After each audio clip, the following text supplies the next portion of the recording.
Hi guys, welcome back to my channel Fluffy Lifter. So thumbnail చూసారు కదా 6 tips for consistency అని. So అసలు ఆ టిప్స్ ఏంది, ఎందుకు ఈ కన్సిస్టెన్సీ అనేది మనం డిస్కస్ చేద్దాము. సో బేసిక్గా మనం చూసుకుంటే చాలామంది మనకి ఫిట్నెస్ మీద ఇంట్రెస్ట్ ఉంటుంది and we start like what ever activities మనము జిమ్కి స్టార్ట్ చేస్తాం, లేదంటే హోమ్ వర్కౌట్స్ కానీ జాగింగ్కి వెళ్ళాలని ట్రై చేస్తాము, డైట్ కూడా మెయింటైన్ చేస్తాం. కానీ అది మనం లాంగ్ టర్మ్ చేయలేకపోతాం. ఒక 1 week 2 weeks చేస్తాము, దాని తర్వాత ఏదో ఒకటి బ్రేక్ రావడం వల్ల లేదంటే మనకి అంత మోటివేటింగ్గా లేకపోవడం వల్ల ఆ కన్సిస్టెన్సీ అనేది మనం మెయింటైన్ చేయలేము అన్నట్టు. సో నేను కూడా ఈవెన్ ఇదే ఫేజ్లో ఉండేవాడిని. సో ఆ కంటిన్యూటీ అనేది బ్రేక్ అంటే ఆ కన్సిస్టెన్సీ అనేది మెయింటైన్ చేయలేకపోయేవాడిని స్టార్టింగ్లో. బేసిక్గా నాకు మా కోచెస్ కొన్ని బేసిక్ ప్రాక్టీస్ అనేది చేయించేవాళ్ళు, అవి కన్సిస్టెన్సీకి హెల్ప్ అవుతాయి అండ్ అవే నేను మీకు షేర్ చేయగలుగుతా. సో నేను ఈ లిఫ్టింగ్ అనేది నేను ఆల్మోస్ట్ నా బీటెక్ డేస్ నుంచి చేస్తూ వచ్చా. సో ఈవెన్ నాకు కూడా కొద్దిగా టఫే ఉండేది, కానీ ఈ ఏవైతే టిప్స్ ఉన్నాయో అవి నేను ఫాలో అయ్యేవాడిని ఎప్పటికప్పుడు, ఆ కన్సిస్టెన్సీ అనేది మిస్ కాకుండా. ఇవి నాకు చాలా హెల్ప్ అయ్యాయి. ఈవెన్ నేను ఇప్పుడు సాఫ్ట్వేర్ జాబ్ చేస్తాను, సో అక్కడ కూడా చాలాసార్లు నాకు ఆ బ్రేక్స్ అనేది వస్తాయి, కానీ లైక్ మళ్ళీ నేను అది నా ప్రాక్టీస్ అనేది రీస్టార్ట్ చేస్తూ ఉంటాను. సో ఫస్ట్ థింగ్ మనము గోల్స్ అనేది సెట్ చేసుకోవాలి. గోల్స్ అనేది ఎందుకు ఇంపార్టెంట్ అంటే, మనం జిమ్కి కానీ ఏదైనా ఫిట్నెస్ యాక్టివిటీస్ మన వేరియస్ మోటివేషన్తో మనం స్టార్ట్ చేస్తాం. వెయిట్ లాస్ కావచ్చు, లేదంటే ఫ్యాట్ లాస్ కావచ్చు, లేదంటే మనం మజిల్ గెయిన్ అవ్వడానికి, కొద్దిగా బాడీ వెయిట్ పెరగడానికి, లేదంటే మనం బెటర్ షేప్లో ఉండడానికి, మన స్ట్రెంత్ ఇంప్రూవ్ అవ్వడానికి. సో మనం ఇలా ఏదో ఒక ఎయిమ్తో అయితే మనము ఫస్ట్ అయితే మన జర్నీ స్టార్ట్ చేస్తాం. కానీ మనం ఎప్పుడైతే అవి గోల్స్ అనేది మనం ట్రాక్ చేసుకోకుండా చిన్న చిన్న రియలిస్టిక్ గోల్స్ పెట్టుకోకుండా ఉంటే అది మన మోటివేషన్ అనేది అంత ఉండదు. మీకు చిన్న ఎగ్జాంపుల్ ఇస్తాం, మీరు ట్రై టు కోరిలేట్. ఇప్పుడు మనం అందరూ కాలేజ్కి వెళ్తాం, బీటెక్ కానీ డిగ్రీ కానీ చేసేకి. సో మనకు అక్కడ ఒక చిన్న చిన్న గోల్స్ ఉంటాయి. ఓకే, ఇవి క్వార్టర్లీ ఎగ్జామ్స్, లేదంటే ఇవి మిడ్ సెమ్ ఎగ్జామ్స్, దాని తర్వాత సెమిస్టర్ ఎగ్జామ్స్, దాని తర్వాత first year complete, so third year ఇది, దాని తర్వాత ప్లేస్మెంట్స్. సో ఇలా మనకు ఒక ప్యాటర్న్ అనేది అర్థమవుతుంది.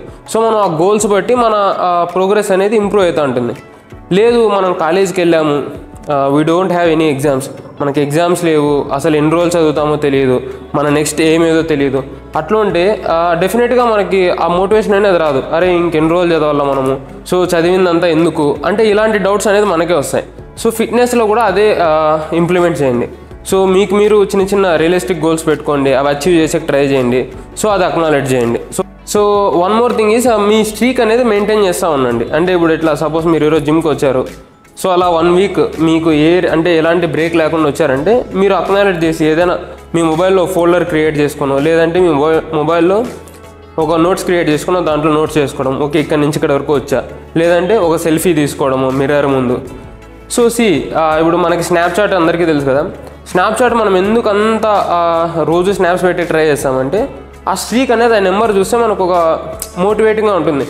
ఓకే 600 700 అదనేది బ్రేక్ కాకూడదు అన్నట్టు. సో సిమిలర్ కాన్సెప్ట్ మనం ఫిట్నెస్లో కూడా అప్లై చేయండి. డైలీ ఓ సెల్ఫీ తీసుకునే ట్రై చేయండి జిమ్లో, లేదంటే అట్లీస్ట్ వీక్లీ ఓ సెల్ఫీ తీసుకునే ట్రై చేయండి. అలా ఎవ్రీ వీక్ కంటిన్యూ చేయండి. మీ ప్రోగ్రెస్ మీకే కళ్ళ ముందర కనిపిస్తుంది. లేదు ఎక్కడైనా బ్రేక్ వచ్చినా మనకి ఆ ఫోల్డర్ చూసినప్పుడు, లేదంటే ఆ పిక్స్ చూసినప్పుడైనా అరే నేను ఇట్లా బెటర్ ఫిజిక్లో ఉండేవాడిని, నేను మళ్ళీ ఆ ఫిజిక్కి వెళ్ళాలా అని మనం కంటిన్యూ చేస్తాం. మనం ఏదైతే హార్డ్ వర్క్ చేసింటామో, లేదంటే మనం ఏదైతే ఆ గుడ్ వర్క్ చేసింటామో దాన్ని మనం అంత ఈజీగా గివప్ ఇవ్వం. సో ఇలాంటి గోల్స్ లేదంటే స్ట్రీక్ మెయింటైన్ చేసి ట్రై చేయండి. Second thing, making a habit. మనకి ఫిట్నెస్ యాక్టివిటీస్ అనేది మనం ఒక హ్యాబిట్లా ట్రీట్ చేయాలి. హ్యాబిట్ అంటే ఇది ఒక లెట్సే మనకి ఎగ్జాంపుల్కి మనం డైలీ బ్రష్ చేస్తాం, మనం డైలీ స్నానం చేస్తాం, అట్లీస్ట్ 3 daysకి ఒకసారి హెడ్ బాత్ చేస్తాం. ఇవన్నీ మనకు చిన్నప్పటి నుంచి అలవాటు ఉంటాయి. దీంట్లో మనం ఏది చేయకపోయినా మన హైజీన్ అనేది దెబ్బతింటుంది. సో లెట్సే మనం ఏదైనా బిజీ వర్క్లో ఉండో, ఏదైనా ట్రావెలింగ్లో ఉండో 1 day బ్రష్ చేయలేదంటే మనం నెక్స్ట్ డేకి అది అర్థమైపోతుంది. సో మనం again we restart whatever we're doing. So మనం కూడా ఈ ఫిట్నెస్ అనేది అట్లే తీసుకోవాలి. ఒకవేళ మనం ఒక 2-3 days మన వర్కౌట్ సెషన్స్ అనేది మిస్ అయినా, లేదంటే మన ఫిజికల్ యాక్టివిటీకి దూరంగా ఉన్నా మనం అది అర్థం చేసుకొని ఇది ఎట్లయితే ఈ బ్రష్ చేయడము, స్నానం చేయడము ఇవన్నీ మన హైజీన్కి ఎట్లో అది కూడా మనం అలానే ఫీల్ కావాలి. ఓకే ఇది మన ఫిజికల్ హెల్త్కి important, we're not in progress అన్నట్లు మనం అలా ఎక్కువ రోజులు గ్యాప్ ఇస్తే మనకు అది ఒక థాట్ అనేది రావాలా. ఓకే మనం మన ఫిజికల్ యాక్టివిటీస్ దూరంగా ఉన్నాం, we have to continue. So like that మనకు అలా ఒక హ్యాబిట్ వస్తే మన ఈ కన్సిస్టెన్సీ అనేది ఈజీగా మెయింటైన్ చేయొచ్చు. ఈవెన్ నువ్వు 1 వీక్ స్కిప్ అయినా మనకి ఓకే 1 వీక్ నేను స్కిప్ అయ్యా అనే ఒక ఆలోచన వచ్చినా, లేదంటే మనకు ఒక రిగ్రెట్ వచ్చినా, దెన్ నెక్స్ట్ డే మనం కంటిన్యూ చేస్తాం. మనం ఒకవేళ ఇది అసలు ఈవెన్ పట్టించుకోకుండా ఉంటే అది అట్లా 1 వీక్ కాస్త 1 మంత్ అవుతుంది, అది అట్లా కంటిన్యూ అవుతుంది, మీరు కంప్లీట్ మానేస్తారు. సో ఇది second thing. Third thing like understand the excuses. ఇది బేసిక్గా నేను చేసేది ఇది ఎక్కువ. ఎందుకంటే నాకు వీక్లీ 5 days ప్రాక్టీస్ సెషన్స్ ఉంటాయి. అవుట్ ఆఫ్ 7 days 2 days నేను రెస్ట్ తీసుకుంటా. ఈ 5 daysలో నాకు ఎప్పుడు ప్రాక్టీస్ మిస్ అయినా, మోస్ట్లీ మిస్ కాదు, ఒకవేళ మిస్ అయితే నేను కూర్చొని ఫస్ట్ ఆలోచిస్తా ఎందుకు అది మిస్ అయింది, అది వ్యాలిడ్ రీజనా కాదా. లెట్స్ సే లాస్ట్ మంత్ నేను ఒక 2 ప్రాక్టీస్ సెషన్స్ స్కిప్ అయ్యా. ఒకటి ట్రావెలింగ్ వల్ల, ఇంకోటి నాకు ఆఫీస్ మీటింగ్స్ సేమ్ టైంలో ఓవర్లాప్ అయినాయి. సో ఈ వ్యాలిడ్ రీజన్సే. ఒకవేళ హెల్త్ బాగాలేకున్నా, లేదంటే మీ ఆఫీస్ వర్క్ సేమ్ టైంలో ఉన్నా, ఇలాంటివి మనం స్కిప్ చేయలేమన్నట్టు. సో అలాంటి టైంలో ఓకే. కానీ వేరే వాళ్ళు ఇచ్చే ఎక్స్క్యూజెస్ ఎట్లుంటాయంటే లైక్ డీమార్ట్కి షాపింగ్ వెళ్ళాలి, జిమ్ స్కిప్ చేయాలా, లేదంటే ఏదైనా సినిమాకి వెళ్ళాలా, జిమ్ స్కిప్ చేయాలా, షాపింగ్కి వెళ్ళాలా, జిమ్ స్కిప్ చేయాలా అని. సో ఇలాంటివి మనం అవాయిడ్ చేయొచ్చు అన్నట్టు. సో ఎప్పుడైనా మీరు నెక్స్ట్ టైం ఒకవేళ ఇట్లా 2-3 సెషన్స్ అనేది ప్రాక్టీస్ సెషన్స్ కానీ, లేదంటే మీ జిమ్కి మిస్ అయినా, మీరు ఫస్ట్ ఆలోచించండి ఎందుకు మీరు మిస్ అవుతున్నారు అని. సో అది వ్యాలిడ్ రీజనా కాదా అని మీకు మీరే ఐడెంటిఫై చేసుకోండి. సో బేసిక్గా ఆ రీజన్స్ అనేది వ్యాలిడ్ అయితే ఓకే. కానీ ఒకవేళ ఇన్వాలిడ్ రీజన్స్, చిన్న చిన్న రీజన్స్ వల్ల మనం జిమ్ స్కిప్ అవుతున్నాము, లేదంటే మన ఫిజికల్ యాక్టివిటీ స్కిప్ అవుతున్నామంటే దట్ ఈస్ నాట్ యాక్సెప్టబుల్ అన్నట్టు. లైక్ మనల్ని మనమే చీటింగ్ చేసుకున్నట్టు. సో ఫస్ట్ 3 మిస్టేక్స్ అయితే ఇవే. ఫస్ట్ మనం ఒక గోల్స్ అనేది సెట్ చేసుకోవాలా. నెక్స్ట్ థింగ్ మనం ఒక హ్యాబిట్లా ఉండాలా ఫిట్నెస్ అనేది, మన ఫిజికల్ యాక్టివిటీస్ అనేది. థర్డ్ థింగ్ మనం ఎప్పుడైతే ఒక యాక్టివిటీ స్కిప్ చేస్తామో దాని రీజన్ అనేది ఫైండ్ అవుట్ చేసి మనం ఐడెంటిఫై చేసుకోవాలి. ఆ ఎక్స్క్యూజెస్ అనేది మనం ఇవ్వకూడదు అన్నట్టు. సో మనం నెక్స్ట్ 3 టిప్స్ డిస్కస్ చేసే ముందు మీరు ఒకవేళ ఈ ఛానల్ కొత్తగా వస్తే ఛానల్ సబ్స్క్రైబ్ చేసుకోండి అండ్ ఈ బెల్ ఐకాన్ని క్లిక్ చేయండి. సో దట్ లైక్ ఎప్పుడైతే నేను వీడియోస్ అనేది రిలీజ్ చేస్తానో మీరు డైరెక్ట్ మీకు డైరెక్ట్ నోటిఫికేషన్ అనేది వస్తుంది, మీరు చూడొచ్చు. సో నేను ఈ ఛానల్లో ఫిట్నెస్ రిలేటెడ్ కంటెంట్ చాలానే ప్రొవైడ్ చేస్తాను. అండ్ 4th టిప్ మన కన్సిస్టెన్సీలో టైం. సో టైం అనేది ఇంపార్టెంట్. యాక్చువల్గా మనము ఏ టైంకి మన ఫిజికల్ యాక్టివిటీస్ అనేది చేస్తాము, ఏ టైం మనం జిమ్కి కేటాయిస్తాము అనేది ఆ టైం మీరు ఫ్రీగా ఉండే చూసుకోండి. ఆ టైంలో వేరే పని పెట్టుకోవద్దండి. ఒకవేళ మీరు స్టార్టింగ్లో మీకు కొద్దిగా ఎంథూసియాజం అనేది ఉంటుంది, ఎట్లయినా జిమ్కి వెళ్ళాలా, ఈ ఫిట్నెస్ యాక్టివిటీస్ అనేది స్టార్ట్ చేయాలని. సో ఆ టైంలో మీరు బాగానే జిమ్కి వెళ్తారు. దాని తర్వాత కొద్దిగా బోరింగ్ అనిపించినప్పుడు మీరు మీ ఏదైతే రిమైనింగ్ వర్క్స్ ఉన్నాయో అవి స్టార్ట్ చేస్తారు, మీ ఫిజికల్ యాక్టివిటీస్ అనేది గివ్ అప్ ఇస్తారు. సో అలా కాకుండా మీకు ఏ టైం ఫ్రీగా ఉంటే ఆ టైం అనేది కేటాయించండి. సో మీరు వెళ్ళే టైము కొద్దిగా ఫ్రీగా ఉండే టైమే పిక్ చేసుకోండి. ఆ టైంలో మీకు ఎలాంటి వేరే అదర్ యాక్టివిటీస్ పెట్టుకునే ట్రై చేయొద్దండి. సో ఇది బేసిక్గా చాలా హెల్ప్ అవుతుంది. చాలామంది ఎర్లీ మార్నింగ్ లేచి వెళ్దాము అని ఒక మోటివేషన్తో వెళ్తారు, కానీ సో మీకు ఒకవేళ నిద్ర లేచే అలవాటు లేదు ఎర్లీ మార్నింగ్స్ అంటే you choose the evening slots. Like evening వెళ్ళకి ట్రై చేయండి. మీరు జిమ్ కోసం అని ఒక 2-3 days వెళ్ళగలరు, కానీ దాని తర్వాత యాజ్ యూజువల్గా మన రెగ్యులర్ హ్యాబిట్స్ అనేది మనకి మళ్ళీ రిటర్న్ బ్యాక్ వస్తాయి. సో అలా 5th టిప్ వచ్చి ఇది నేను ఎక్కువ యూస్ చేస్తాను అన్నట్టు. ఇది బేసిక్గా మనకి చాలామంది అంటారు వర్క్ హార్డ్ అని. అది జిమ్లో కూడా చాలామంది అదే చెప్తారు, వర్క్ హార్డ్ అని. లేదంటే ఏదైనా జిమ్ ఫిట్నెస్ రిలేటెడ్ కంటెంట్ వచ్చినా ఇలా కష్టపడి వర్కౌట్స్ చేయాలా, లేదంటే స్వెట్ వచ్చేంత వరకు చేయాలా, పెయిన్స్ వచ్చేంత వరకు డంబిల్స్ లేపాలా, వర్కౌట్స్ చేయాలా అని. So that is not actually true. So యాక్చువల్గా అది మనకంత కన్సిస్టెన్సీ అనేది ప్రొవైడ్ చేయదు. బేసిక్గా మనం ఏదైనా ఒక వర్క్ని ఎంజాయ్ చేస్తే అది మనం ఎక్కువ రోజులు చేయగలుగుతాం అండ్ లైక్ మనకి అది కొద్దిగా హ్యాపీనెస్ అనేది ఇస్తుంది. ఫిట్నెస్ కూడా అంతే. మనకి ఇప్పుడు జిమ్కి వెళ్ళావు, మీకు ఒక ఎక్సర్సైజ్ అనేది ఇష్టం లేదు, కానీ అది నువ్వు ఫోర్స్ఫుల్గా చేస్తున్నావు అంటే నువ్వు హార్డ్లీ 1 week చేయగలుగుతావు. దాని తర్వాత మనం అది ఎట్లా స్కిప్ చేయాలని రీజన్స్ ఎత్తుక్కుంటాం. సో అలా కాకుండా మీరు జిమ్కి వెళ్ళేటప్పుడు ఎలాంటి ఎక్సర్సైజ్ పిక్ చేసుకుంటున్నారో, ఏమేమి యాక్టివిటీస్ చేస్తున్నారని మీకు ఎంజాయ్ చేసే యాక్టివిటీసే చేయండి. మీకు ఏవైతే నచ్చుతాయో, మీకు ఏవైతే ఈజీగా అనిపిస్తాయో. అల్టిమేట్గా మన రిజల్ట్స్ అనేది ఒక 20-30% కాంప్రమైజ్ అయినా మనం లాంగిటివిటీకి అనేది చూసుకోవాలి. అంటే మనం లాంగ్ టర్మ్ ఏది కంటిన్యూ చేయగలుగుతామని.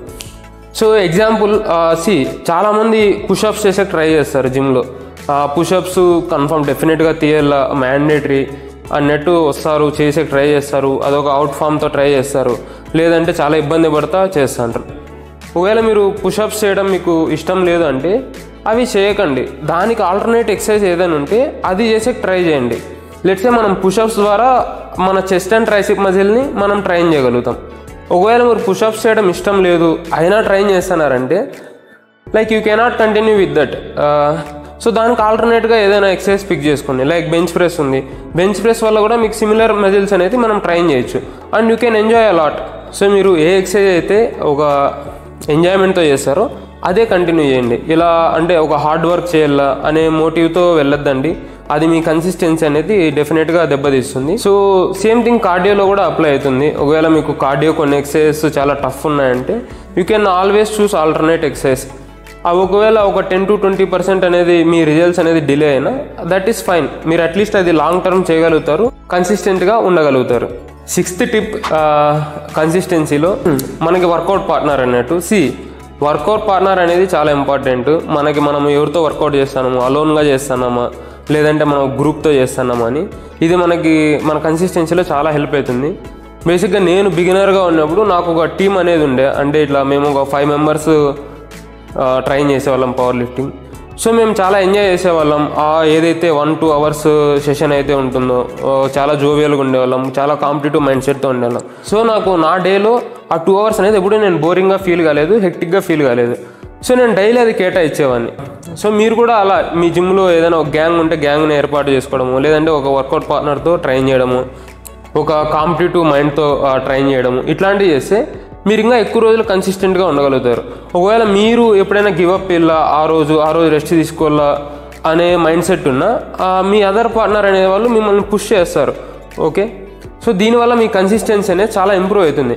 ఆల్సో ఈ కాంపిటేటివ్ మైండ్ వల్ల ఇది సపోజ్ లెట్సే మీరు స్ట్రెంత్ ట్రైనింగ్ చేస్తున్నారు, మీ ఫ్రెండ్ ఉన్నాడు, మీ ఫ్రెండ్ ఒక 150 kg డెడ్ లిఫ్ట్ చేస్తున్నాడు, మీరు 130 kg డెడ్ లిఫ్ట్ ఉన్నారు. సో మీరు 2-3 months కలిసి ప్రాక్టీస్ చేస్తున్నారంటే మీకు ఆబ్వియస్లీ మీకు ఒక సబ్కాన్షియస్గా అనిపిస్తుంది, ఓకే ఈ అబ్బాయిని నేను ఎట్లయినా బీట్ చేయాలా, ఈ 150 బ్యారియర్ అనేది దాటాలా, ఈ అబ్బాయి కన్నా ఎక్కువ లిఫ్ట్ చేయాలా. సో ఇలాంటి మోటివేషన్ అనేది మనకి చాలా ఇంపార్టెంట్ మన కన్సిస్టెన్సీలో. So that's it guys. నేను యాక్చువల్గా ఈ 6 tips షేర్ చేసుకోవాలనుకున్నా. బేసిక్గా ఇవి నేను కూడా ఫాలో అవుతా. Also one more thing, like you people might know like I'm a power lifter. నేను పవర్ లిఫ్టింగ్ కాంపిటీషన్లో పార్టిసిపేట్ చేస్తూ ఉంటా. యాక్చువల్గా రీసెంట్గా 2024 క్యాలెండర్ అనేది రిలీజ్ అయింది. సో దాంట్లో నాకు నేషనల్స్ అనేది నాకు నెక్స్ట్ సీనియర్ నేషనల్స్ అయితే May 21st to May 28th Odisha స్టేట్లో ఉన్నాయి. అక్కడ నేను ఆంధ్రప్రదేశ్కి రిప్రజెంట్ చేయాలి. అంతకన్నా ముందు మేబీ April mid-weekలో నాకు స్టేట్ ఛాంపియన్షిప్ ఉంటుంది. అక్కడే నేను స్టేట్ ఛాంపియన్షిప్ విన్ అవ్వాలి. సో నెక్స్ట్ కాంపిటీషన్స్ ఇవే అన్నట్టు.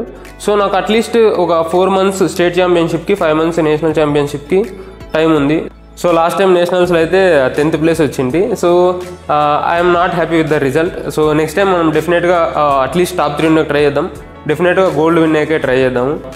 సో ఈ 5 months నా ప్రాక్టీస్ నేను రెగ్యులర్గా కంటిన్యూ చేసి కొద్దిగా కన్సిస్టెంట్గా ఉండి డైట్ అనేది మెయింటైన్ చేస్తే that is fine. Like injuries కాకుండా ఉంటే I will be definitely in top 3 and డెఫినెట్గా మనం గోల్డ్ అయితే విన్ అవుతాం. That's it guys. ఈ వీడియో నుంచి మీరు ఏదో ఒకటి నేర్చుకున్నారని అనుకుంటా. ఈ వీడియో మీకు నచ్చితే లైక్ చేయండి అండ్ కింద కమెంట్స్లో రాయండి మీ కన్సిస్టెన్సీకి ఏవి ఛాలెంజెస్ ఉన్నాయి, నేను అడ్రస్ చేసే ట్రై చేస్తా. అండ్ మీ అదర్ ఫిట్నెస్ ఫ్రెండ్స్తో షేర్ చేయండి ఎవరికైతే ఇది హెల్ప్ అవ్వాలి అని అనుకుంటున్నారో.